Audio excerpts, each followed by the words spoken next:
What I really love is being in the classroom. Every year I have students say, I didn't think I'd be that interested in criminal law, but it's actually pretty interesting. I was like, what do you mean you didn't think you were going to be interested in criminal law? Like, criminal law is the fun stuff. I certainly see, Sam as one of those professors that inspire students. He certainly made an impression on me and fostered an interest in criminal law and the subject matter around that. Sam comes from a family of educators. His mom taught grade school for more than 35 years, and his father taught high school English. This is reflected in how central teaching is to everything that Sam does in his career. I've been in the law school for 25 years now, and I teach criminal law, criminal procedure. I teach drug policy classes, and I used to teach a death penalty class. They hired me back in 1999, and I've been really happy here. My wife came and joined me in Colorado from California, and we raised our son here, and we've never really been tempted to leave.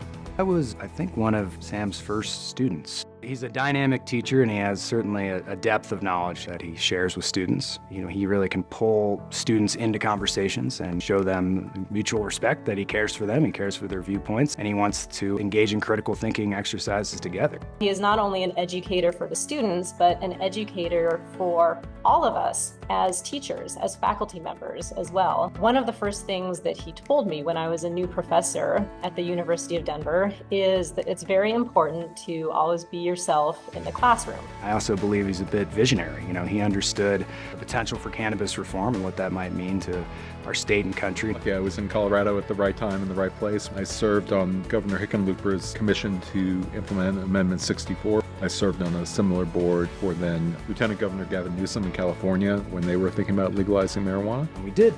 Become the first state in the country to legalize cannabis. I was also on that committee, so we were able to collaborate and sort of set up the first regulatory structure for cannabis laws in the history of the world. We were the first state anywhere in the country, and really the first jurisdiction anywhere in the world to legalize marijuana, and it became clear pretty early on just how many decisions that decision led to.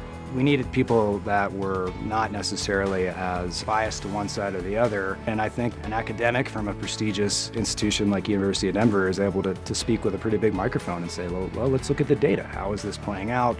How's this impacting other states? What's the cross-sectionality between criminal law and policy? I see Sam's scholarship as an extension of his teaching. He is a nationally recognized scholar of criminal law, criminal procedure, and recently marijuana law and policy. Cannabis law is changing every day, and with a professor like Sam at the university, it allows students to have access to really the foremost expert in the country and in the world on this very hot topic. He mentored students like me, and I think he's going to continue to mentor future generations of students that go out and make their own mark. Sam, thank you so much for being my mentor for all of these years. I know it hasn't always been an easy job, and I want to offer you my congratulations on winning the Excellence in Teaching Award. Sam, I just want to say congrats. You've been a mentor to me and many other students. Please keep doing what you're doing. Congrats on this wonderful award, and I'm jealous of the next generation of students that gets to work with you every day. Bob Yegge was one of the people that hired me at this school. He was a leader in the field of legal education, and it's a real honor to be given this award in his name. I sent literally thousands of my students into practice, having the opportunity to see them develop their careers and to see them growing and doing the work that brings them joy has really been one of the highlights of working at DU for me.